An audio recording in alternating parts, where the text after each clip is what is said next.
natin dun sa mga first, parang unang mga sulat niya, dun sa una, sinasabi dun, how were you created? That we were knit in your mother's womb. And even the very hair, the strands of your hair, is counted. Alam niya, di ba, bilang. So, ibig sabihin, pinapakita na doon pa lang sa sulat na yun, that you were His creation. Amen? Amen. Doon sa bandang gitna ng kanyang mensahe, ipinapakita doon kung paano kanya ililigtas. Yung kanyang protection, yung kanyang plano, yung kanyang mga blessings.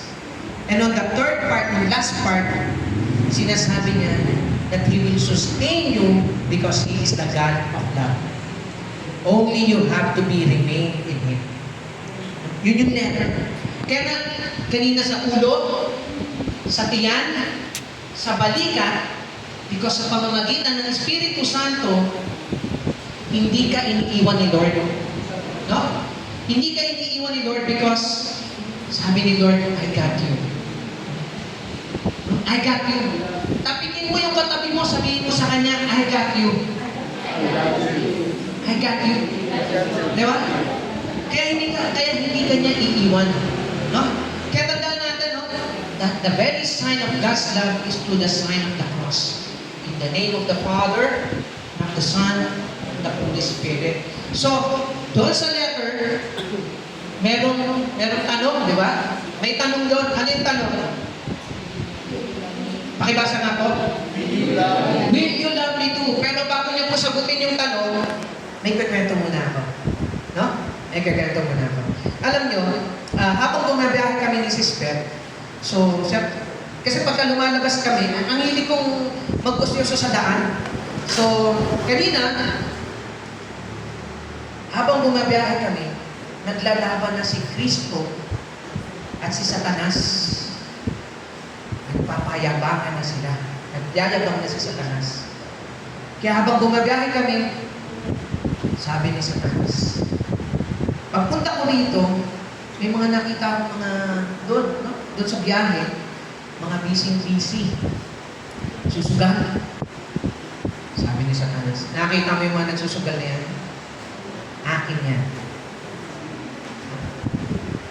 Sabi ni Lord, medyo marami din.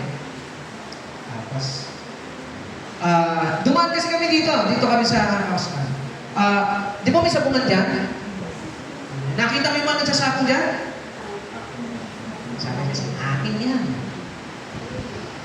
Sabi ko, medyo marami rin Tapos, banda rito, may narinig ako mga nagbibidyo okay.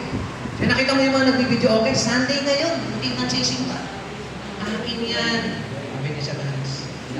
Sabi niya ni Jesus Christ, ganito, ano pangalan ng chapel na to? San Esteban. Sabi niya, halika, dadalhin kita sa San Esteban. Pagkakita niya sa bulag siya, daming participants, nakita niya ang daming servants. Sabi niya, nakita mo, sabi ni Jesus Christ, nakita mo yung umaten ng Christian Life Program, at yung nagsaserve sa Christian Life Program. Sabi ni Jesus Christ, akin yan. Sabi ni Satanas, oo nga, dami, natalo mo ako ron Pero ayaw magpatalo ni Satanas. Nagsabi niya, sige, sa'yo yan. Pag sa susunod na linggo, hindi sila umaten. Kayo nagsabi niyan, ha? Kayo nagsabi niyan. Hindi. Pag hindi sila umaten, kaya mga kapatid, tulad po ng aming pakiusap, no? Aming pakiusap, 8 Sundays lang po ito. Para lang kayong nanood ng K-drama, no? Hindi naman masyadong mahabang oras. We will make it on time next time, di ba bro? As pangako ni bro, the very least is 2 to 3 hours. Pagsisikapan namin yan. And then of course, wala kayong gagawin. All you have to do is to listen. Makikinig lang kayo. At sinasabi ko nga po, tanggapin nyo lang yung buto, saka po kayo mag-decide. Basta on the 8 Sundays, subukan niyo po muna. Saka po kayo mag-decide. Amen? Amen. So ngayon, balik tayo dun sa tanong. Will you love me too? Tanong ni Jesus Christ. Ano po sagot? Ano na? Sure. Will you love me too? 100%. Ano pong sagot? Yes. Yes, ha? Hindi kayo sa akin nag-yes, ha? Kay Jesus Christ kayo nag-yes. Kay Lord kayo nag-yes. Kaya nga, if you say yes, mga kapatid, the Lord wants to reveal Himself to His Son, Jesus Christ. So, ipapakilala si Kristo naman next Sunday.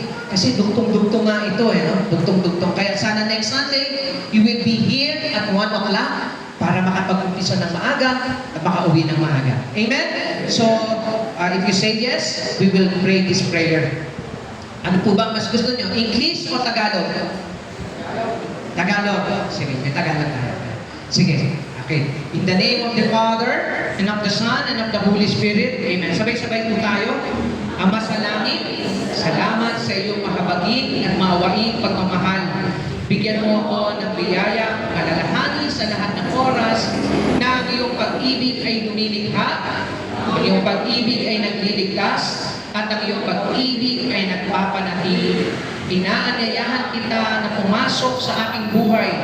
Binubuksan ko ang aking sarili sa iyong mga pagpapala, kapatawaran at mga biyaya.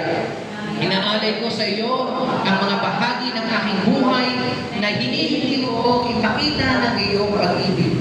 Ama, bigyan mo ko ng biyaya mas makilala at mahalin ka. Ngayon ay ipapahayag ko na ako ang iyong pinakamamahal na anak. Amen. In the name of the Father, and of the Son, and of the Holy Spirit. Amen. And may God be praised.